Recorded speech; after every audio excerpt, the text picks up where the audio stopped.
welcome to session 3. In this session, it will be discussed about the index properties and their determination. I just brief out the index properties and their laboratory determination. To get complete details about the laboratory experiments, please refer IS code 2720. The first index property is specific gravity of soil.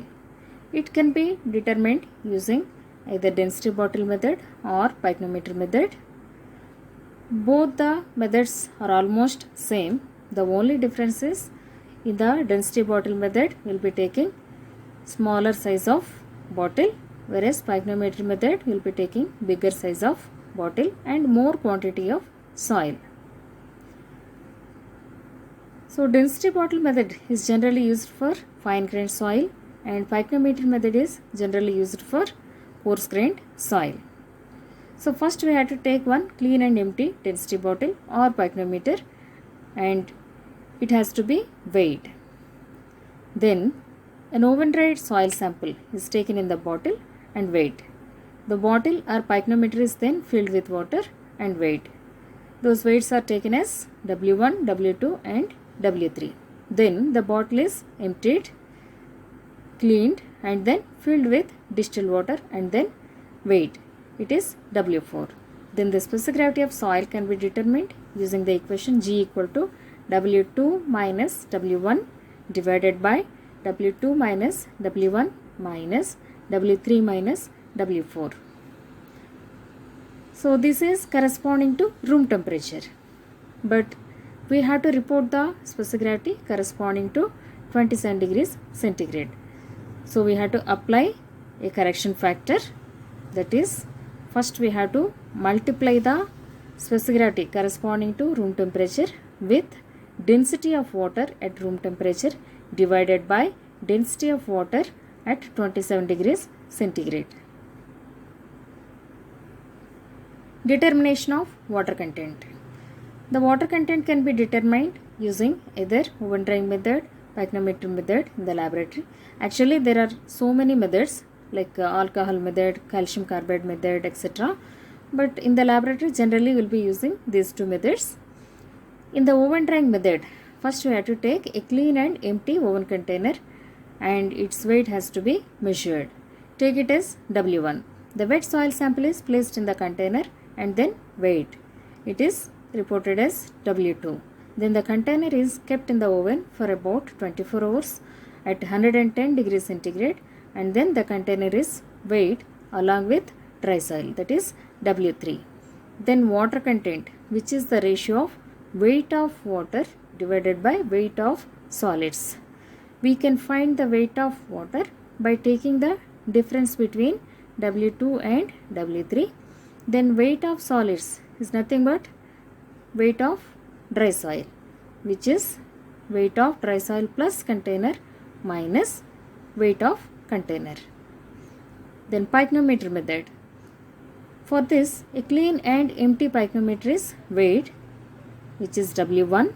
Then the wet soil sample is placed in the pycnometer and then weighed. It is W2. The pycnometer is then filled with water and weighed, that is W3. The pycnometer is emptied, cleaned and then filled with distilled water and weighed, which is W4. Then the water content can be determined using the equation W2 minus W3 into G minus 1 divided by W3 minus W1 into G minus 1. Particle size distribution. Particle size distribution is used to find the proportions of different sizes of particles in a soil. So for this we will be using sieve analysis and sedimentation analysis. For the particles coarser than 75 micron sieve, we will be using sieve analysis, and to analyze the particle sizes beyond 75 micron size, we will be using sedimentation analysis. So first let us discuss about the sieve analysis. So to conduct the experiment, first we have to take the set of sieves and then arrange them into the order of their mesh openings. with largest aperture sieve at the top and smallest aperture sieve at the bottom. Then the soil sample of about 500 grams is placed on the top sieve and the set of sieves are mounted on the sieve shaker machine. The machine is operated for about 10 to 20 minutes and the mass of soil retained on each sieve is noted. Then a tabular column is prepared like this. Sieve size is nothing but particle size and then mass of soil retained with respect to the sieve size, then percentage soil retained, which is equal to mass of soil retained divided by quantity of soil taken, total quantity of soil taken, then cumulative percentage of soil retained, then percentage finer equal to 100 minus cumulative percentage of soil retained. So after preparing this tabular column, then we have to find whether it is well graded or poorly graded. Before that, we should find whether it is coarse grained or fine grained. For that, we will be using 75 micron sieve. So 75 micron sieve is used to differentiate coarse grained soil and fine grained soil. If more than 50% is retained on 75 micron sieve, it is called coarse grained soil, and if more than 50% is passing through 75 micron sieve, then it is called fine grained soil. Then coarse grained soil, again it is subdivided into two types, gravel and sand. If more than 50% is retained on 4.75 mm sieve, it is gravel, and if more than 50% is passing through 4.75 mm sieve, it is sand.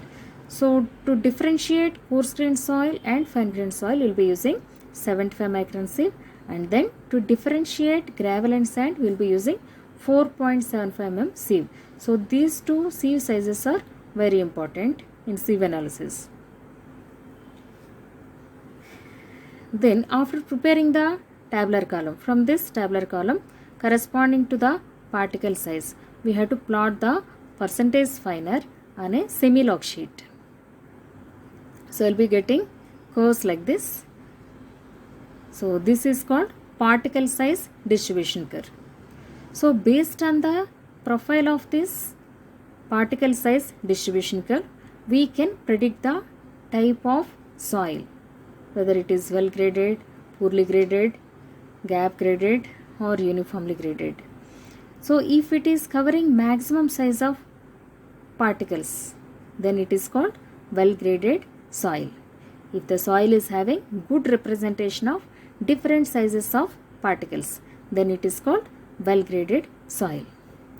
If it is covering only few sizes of particles, then it is called poorly graded soil. If some particle sizes are missing, then it is called gap graded soil, and if most of the particles are of same size, then it is called uniformly graded soil. Then from the particle size distribution curve, we have to find the particle sizes corresponding to 10% finer, 30% finer and 60% finer. We have to find three particle sizes corresponding to 10% finer, 30% finer and 60% finer, which are reported as D10, D30 and D60. So this D10 represents that 10% of the particles are finer than this size. Similarly, D60 represents 60% of the particles are finer than this size. So from these three particle sizes, we have to estimate two parameters, coefficient of uniformity and coefficient of curvature. Coefficient of uniformity equal to D60 by D10 and coefficient of curvature equal to D30 square by D10 into D60. So based on the values of coefficient of uniformity and coefficient of curvature, we can say whether it is well graded or poorly graded. So before that, first we have to identify whether it is gravel or sand. For that, we will be using 4.75 mm sieve. If more than 50% is passing through 4.75 mm sieve, it is sand. If more than 50% is retained on 4.75 mm sieve, it is gravel. So if it is gravel, then we should check with two conditions, Cu greater than 4 and Cc between 1 to 3.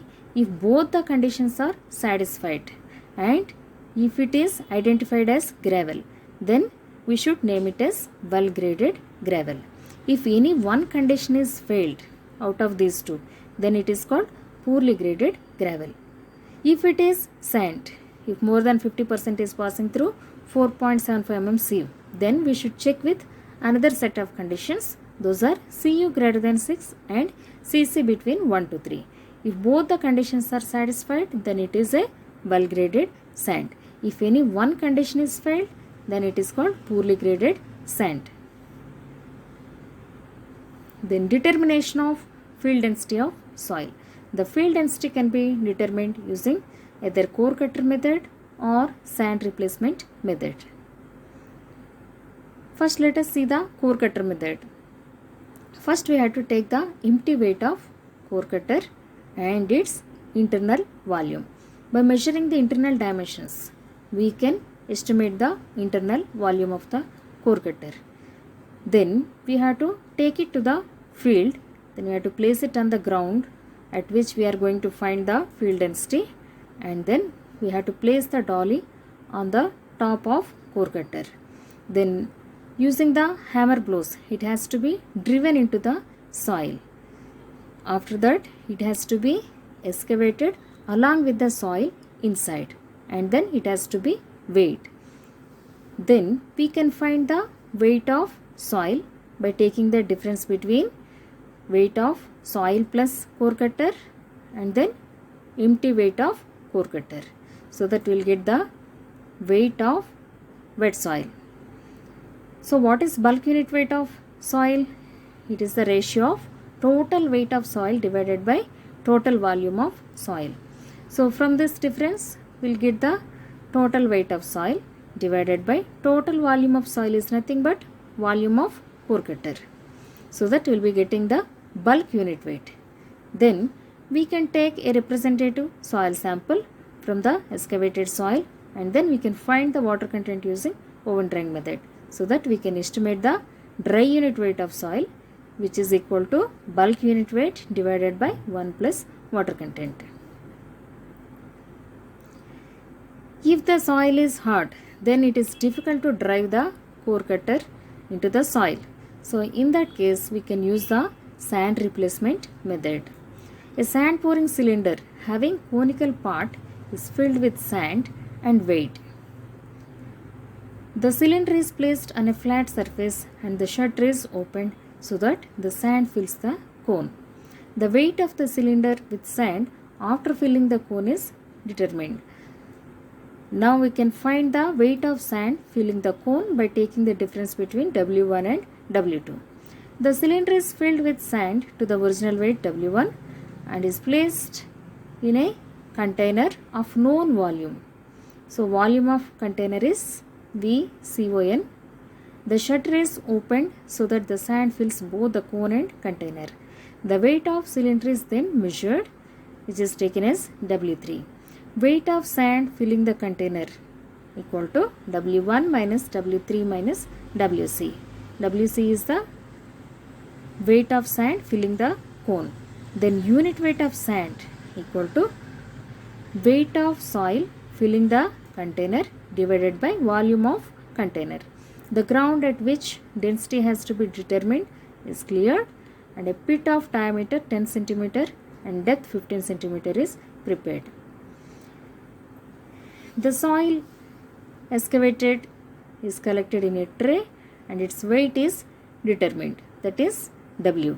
The cylinder is once again filled with sand to the original weight W1 and is placed on the pit. The shutter is opened and sand is allowed to fill the pit and cone. The weight of the cylinder with sand is determined after filling the pit and cone. It is W4. Weight of sand filling the pit equal to W1 minus W4 minus WC. The volume of pit is determined indirectly from the unit weight of sand. So why we have to find this volume of pit indirectly?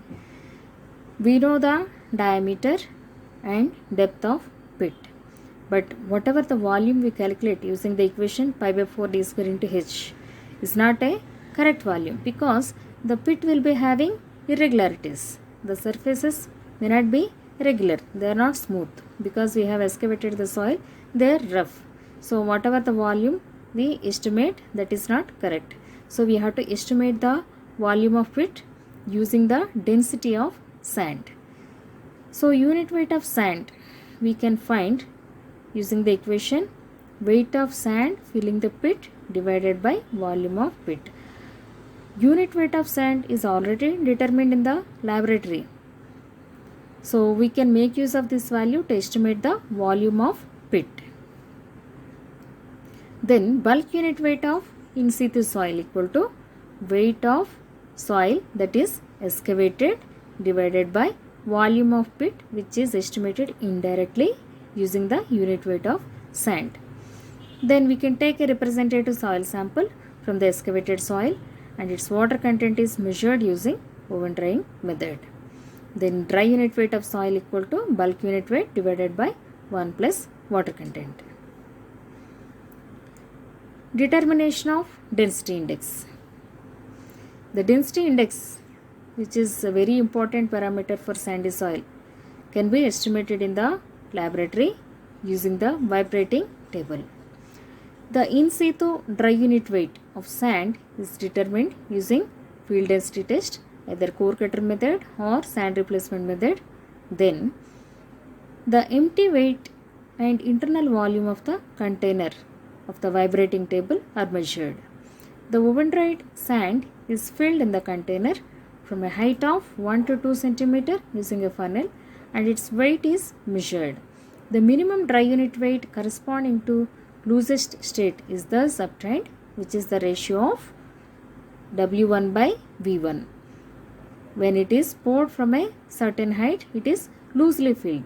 So whatever the volume is there, that is corresponding to loosest state. Then the container is fixed to the vibrating table. A surcharge load is placed on the sand in the container and the table is vibrated for about 10 minutes. So with the vibration, the volume of sand is decreased. So now we have to measure the decrease in the height of sand in the container so that we can estimate the volume of sand, which is V2. Then this is corresponding to this, whatever the dry unit weight that is estimated is corresponding to densest state, which is equal to W1. Weight will be same because we are using the same sand only. The only difference is volume is decreasing. So we'll get the, because the volume is decreased, the density increases. We'll get the density corresponding to densest state. Now knowing the values of maximum dry unit weight, minimum dry unit weight and field value of dry unit weight, that is in situ dry unit weight, we can calculate the density index, which is equal to gamma d max by gamma d into gamma d minus gamma d minimum divided by gamma d max minus gamma d minimum. Consistency limits, also called as Waterberg limits and indices. Consistency limits are nothing but the water content at which the soil changes from one state to another state. So if we take a solid state of soil in a dry soil, then if we keep adding the water, there will not be any change in the volume of soil, because whatever the water we are adding, that will occupy the voids in the soil. So up to certain water content, there will not be any change in the volume. The volume will remain same. So with further increase in the water content, the volume starts increasing. So initially it will get semi-solid state. In this state, we cannot mold it into any shape. With further increase in the water content, at a certain point, we can mold the soil into different state. We can get the consistency of molding clay. Then after further increase in the water content, we cannot mold it into different shapes and it will get liquid state, where you cannot mold it into any shape and it flows like a liquid. So now if we start decreasing the water content, now the soil is in liquid state, it is not having any shearing resistance. So when we start decreasing the water content, at a certain water content, the soil changes from liquid state to plastic state. So at this point, the soil is still in liquid state but offers some resistance to flowing.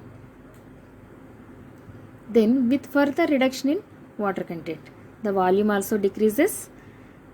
Then at a certain point, you cannot mold it into any shape. In the plastic state, we can mold it into different shapes. But at this point, when you roll the clay into 3 mm diameter thread, it starts crumbling. So this point is called plastic limit. Then with further decrease in the water content, the volume also decreases. But at a certain point, with further reduction in the water content, will not cause any change in the volume of soil. So that particular water content is called shrinkage limit. So what is liquid limit? It is the water content at which the soil is still in liquid state but offers resistance against flowing. Then plastic limit is the water content at which a soil rolled into 3 mm diameter thread starts crumbling. Then shrinkage limit is the water content at which with further reduction in water content will not cause any change in the volume of soil. So how to find these consistency limits and their indices? So first one is liquid limit. The liquid limit can be determined using two laboratory methods, Casagrandes method and cone penetration method. First let us see the Casagrandes method.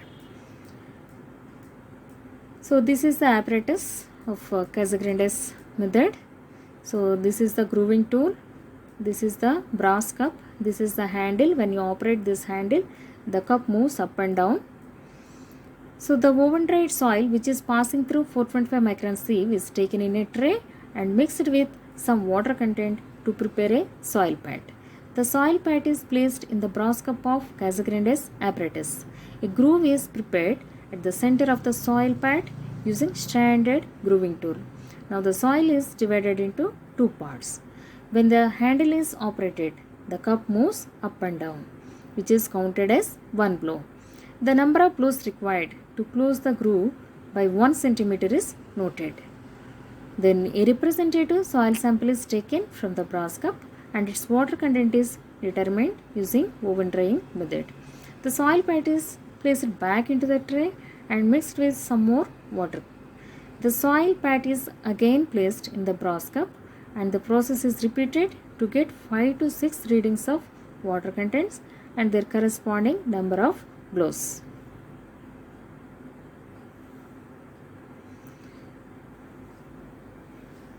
So these values, whatever the number of blows are counted with respect to different water contents, are plotted on a semi-log sheet.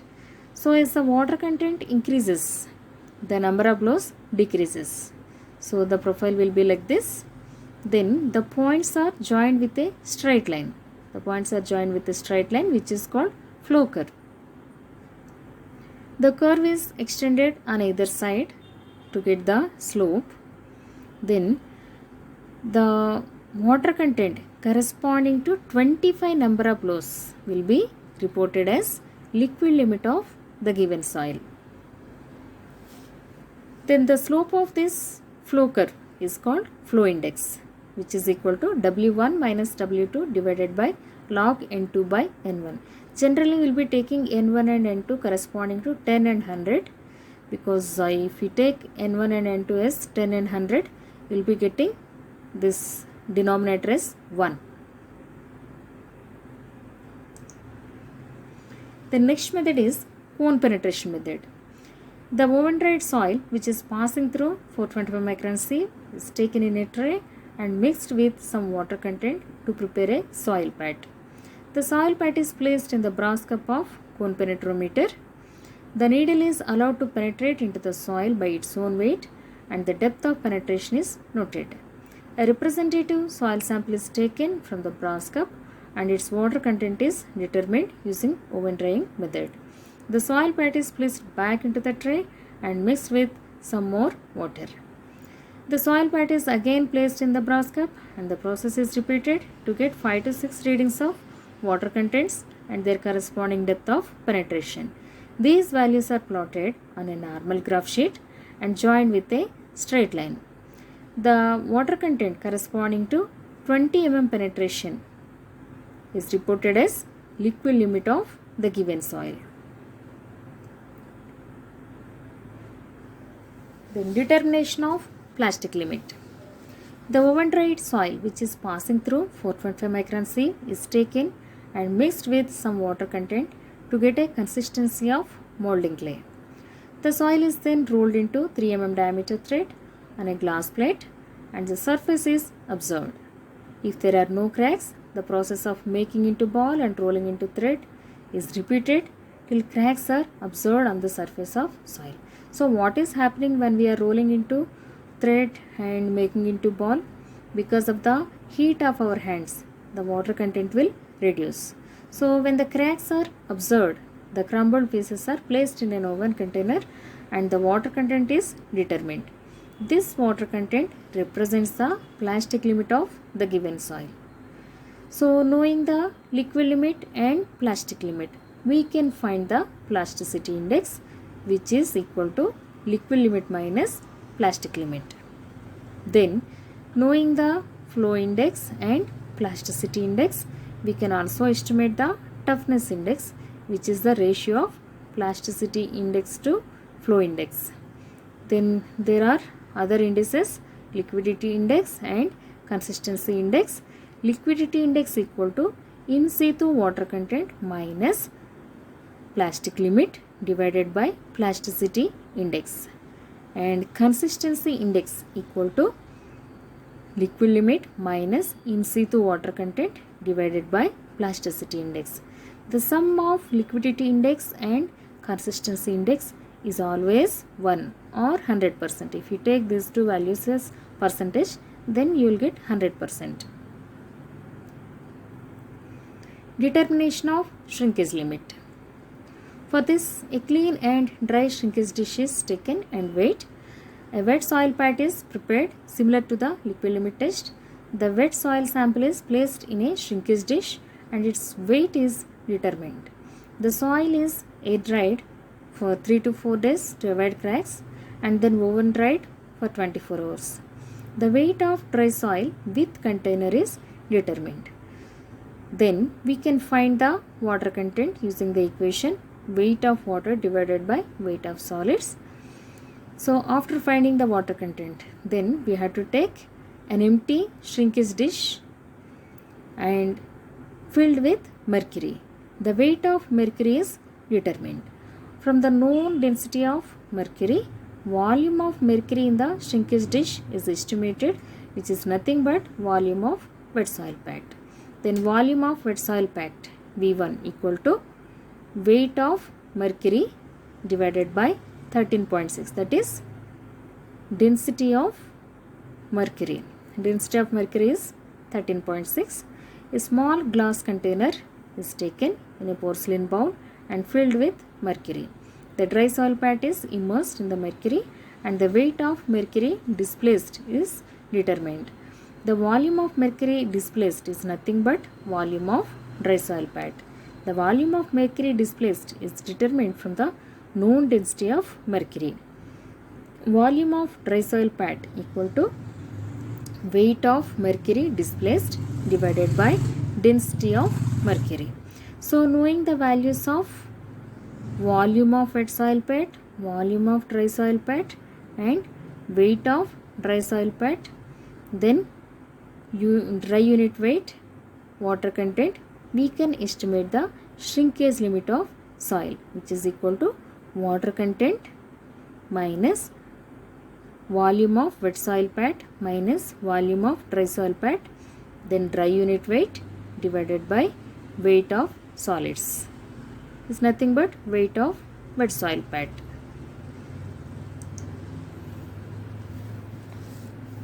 Now let us see the numericals on index properties.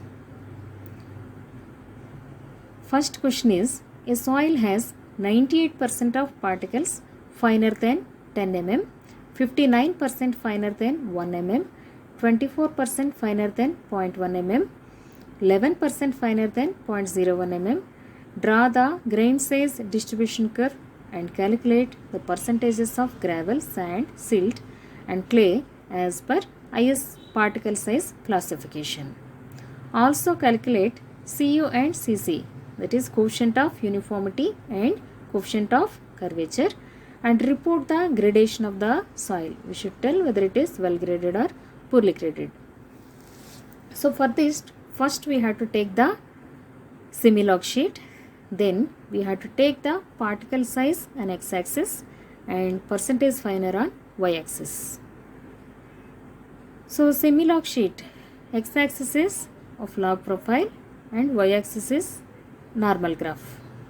So here every major division is multiplied by 10.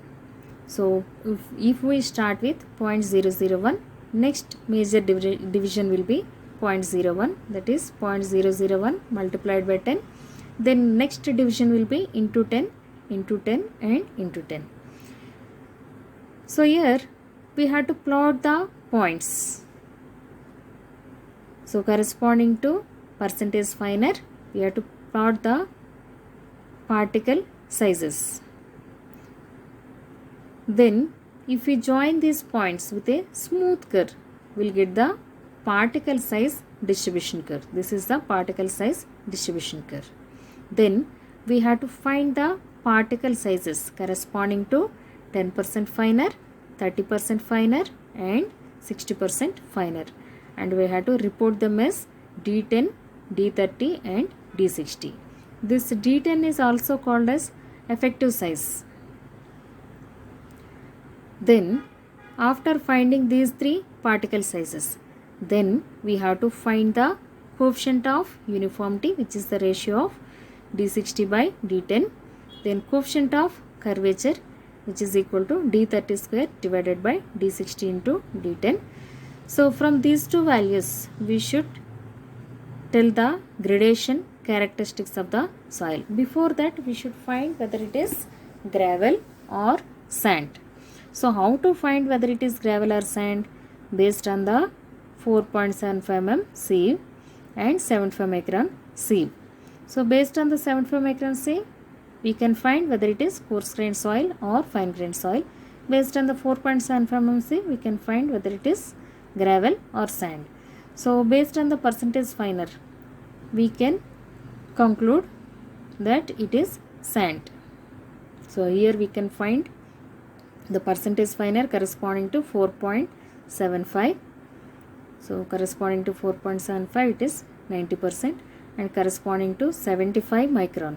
75 micron means here 0.075. So whatever the percentage finer is there, that is reported. Based on these two values, it is concluded that it is sand. Then we should find whether it is well graded or poorly graded. For that we will be using the parameters Cu and Cc. So for a sand, the conditions are Cu must be greater than 6 and Cc must be between 1 to 3. Here both the conditions are satisfied. So it is well graded sand. Then second problem is, a liquid limit test by Casagrande's apparatus gave the following results. Number of flows and their respective water contents are given. If the average plastic limit of the soil is 23% and in situ water content is 30%, then calculate plasticity index, toughness index, consistency index and void ratio at the liquid limit. Your specific value is given. So first we have to plot the number of flows and water content on a semi-log sheet. Then we have to join the points with a straight line. That straight line we have to extend on either side. So now corresponding to 25 number of flows, we have to find the water content and it should be reported as liquid limit of the given soil. So corresponding to 25 number of blows, it is taken as liquid limit of soil, which is equal to 48%. Then the slope of this flow curve gives the flow index. So to find the flow index, we have to extend on either side so that it covers 10 and 100. So why we are taking 10 and 100 for N1 and N2? So that the denominator will become 1. So when we take W1 and W2 values corresponding to N1 and N2, we can find the flow index, which is 25. Then plasticity index, which is equal to liquid limit minus plastic limit. Liquid limit value is obtained from the graph and plastic limit is given, which is 23%. So we'll get the plasticity index as 25. Then toughness index, which is the ratio of plasticity index by flow index, which is equal to 1. Then consistency index, which is equal to liquid limit minus in situ water content divided by plasticity index. So in situ water content is given as 30% in the problem. Then liquid limit is determined from the plot, and then plasticity index is also calculated so that we can find the consistency index, which is equal to 0.72. Then it is also asked to find the void ratio at the liquid limit. Void ratio at the liquid limit means water content is equal to liquid limit, and when it is in the liquid state, then degree of saturation will be 1. So we can take E equal to Wg. Here W, instead of water content, we have to take the liquid limit, so that we will be getting the void ratio as 1.272. So in the next session, we will be discussing about the classification of soils.